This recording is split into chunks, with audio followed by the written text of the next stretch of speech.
Hey guys, welcome to another episode of Let's Play Koudelka.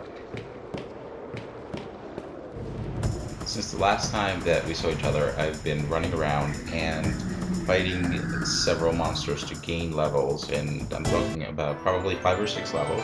I am bringing Koudelka to level 43, and everybody else high up so that I can finally take that gargoyle that you saw me fail at miserably last time. But before I can do that, I'm going to go further into the monastery and towards Patrick's quarters at the other end so that I can trigger some cutscenes.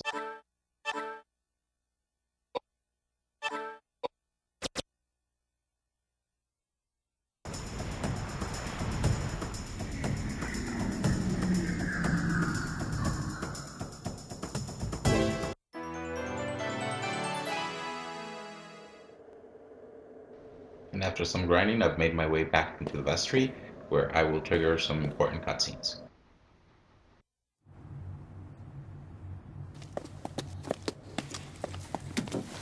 This must be the temple. There's no way! If I put a bullet through it, it wouldn't budge. What are we gonna do? How ironic to have made it this far and not have access to the temple. Koudelka, Edward, you both must go now. It is my friend that is apparently responsible for this disturbance, and therefore I am partially responsible for this trouble. I have no intention of asking for your sympathy, and I'm in no position to plead for your help. So from this point forward, I can manage on my own. Don't kid yourself. We didn't come along just for your sake.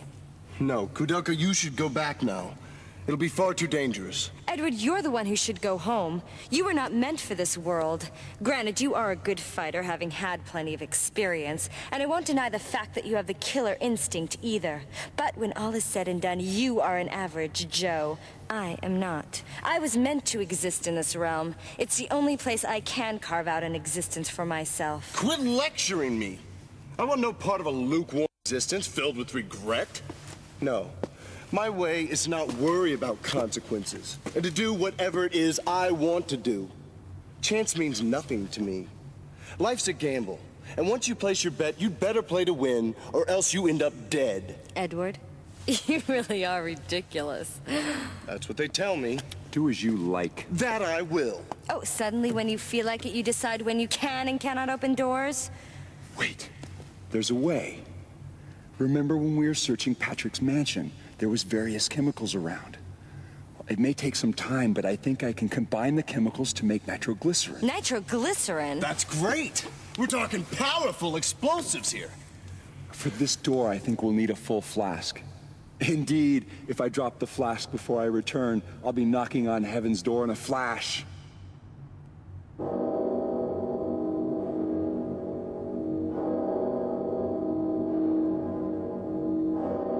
I go, and it is done. The bell invites me. Hear it not, Duncan, for it is a knell that summons thee to heaven or hell.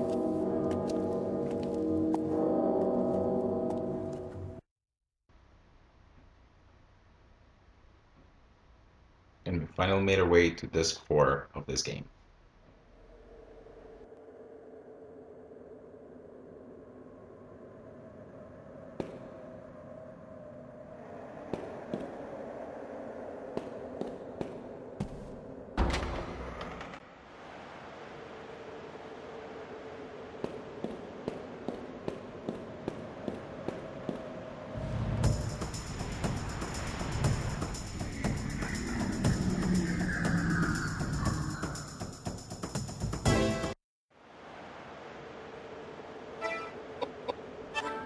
I'm just going to take a quick look at my equipment and switch that sword for the rod, which will increase your magic by a lot. I believe everybody else should be okay. I'll give him glaive.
I'm going to begin my work. Can you two wait for me here?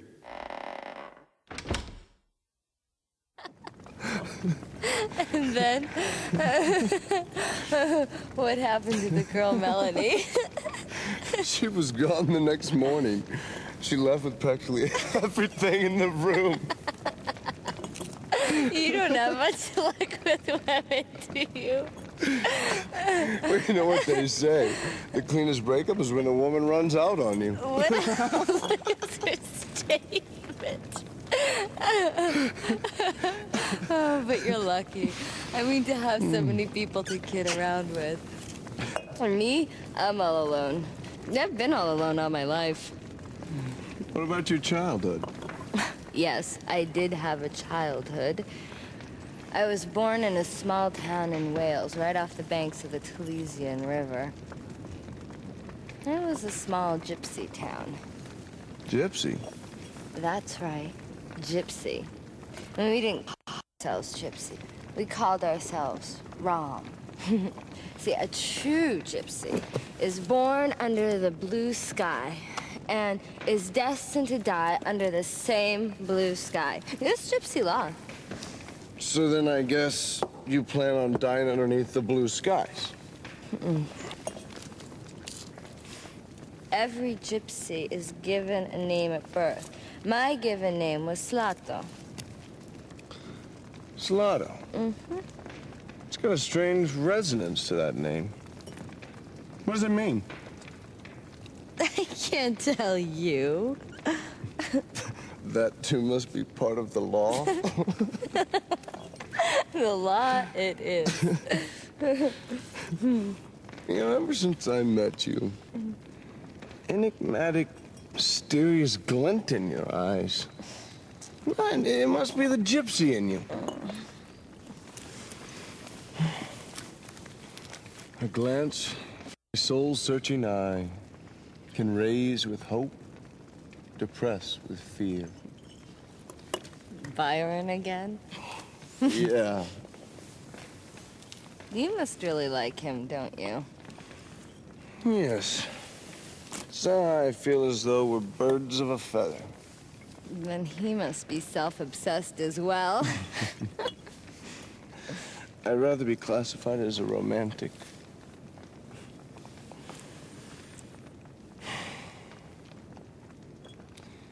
My father was a strict man and couldn't forgive his son for failing academically. He blamed my failure on the time I wasted inventing adventures, dreaming of a utopian landscape. I was brought up to believe that dreams, the power of the imagination, as well as all the things I loved as a child, were useless, a complete waste of time. It was as if he was telling me I was useless. And then again, it may be just that. You know, I think I was probably born too late. By the time I was 15, everything there was to be done had already been done. The Western territories were colonized. The jungles had been explored. There was no wilderness for me to wander into. No jungles for me to cut my way through. I guess that's how I ended up roaming the country. Well, granted, I picked a few fights along the way, played with fire, gambled on my life a few times. But none of that comes close to the truth I'm searching for. I yearn for something far greater. I can't quite explain myself, but it's as though I'm on a quest for some intangible treasure of sorts. Koudelka, I envy you. You have psychic powers that few are blessed with. Being born a gypsy, you can choose to live how you wish. And who gave you the right to act as if you figured me out? Do you have any idea how I was raised? You make me laugh. Adventures. Please, you haven't the slightest clue. Do you have any idea how much pain my psychic powers have brought me? My father died when I was only a child. I predicted the exact time, place, and ending of my father's life. Imagine that, predicting your own father's death. You know, I was cursed as a child, being given powers not meant for a child. And my mother, oh, she was so frightened and so full of hatred for me. She tried to kill me with her very hands. The gypsy elders got together and decided to excommunicate me. I was only 9 then. Do you have any idea how a 9-year-old child survives without the help of a living soul? Treasures, you must be joking. Have you ever cried and begged for your next meal? Did you ever sell your body, seeking shelter from the frigid night air? I used to be just like Charlotte. When she cried and said, "No one has ever loved me." Her words cut straight through me. It was me she was talking about. Just like her, I wish that everybody would die and harbored a hatred for all mankind. But you see, Charlotte has made her peace and gone to heaven. Me, I'm still alive and still all alone. No one has ever lent a helping hand. No one.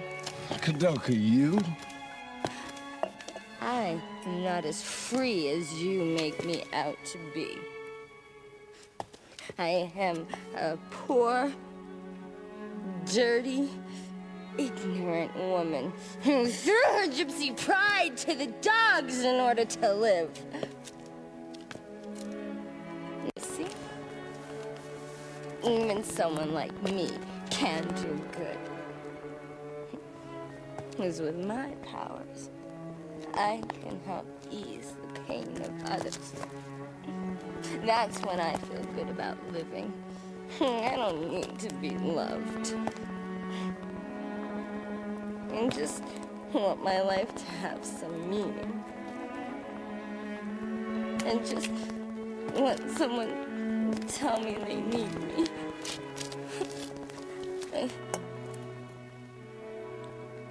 You. No way you ever understand.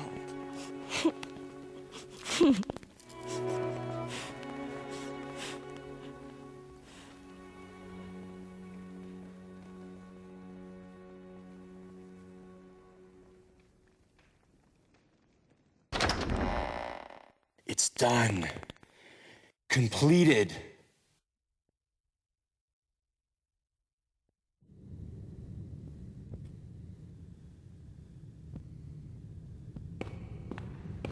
Great, and now with that we'll be able to unlock the final area of the game, and I'm going to take this opportunity to save and say goodbye to you guys, and thank you so much for watching. There's about 2 more videos left before we reach the end of Koudelka, so thank you so much if you're watching so far, and we'll see you guys next time.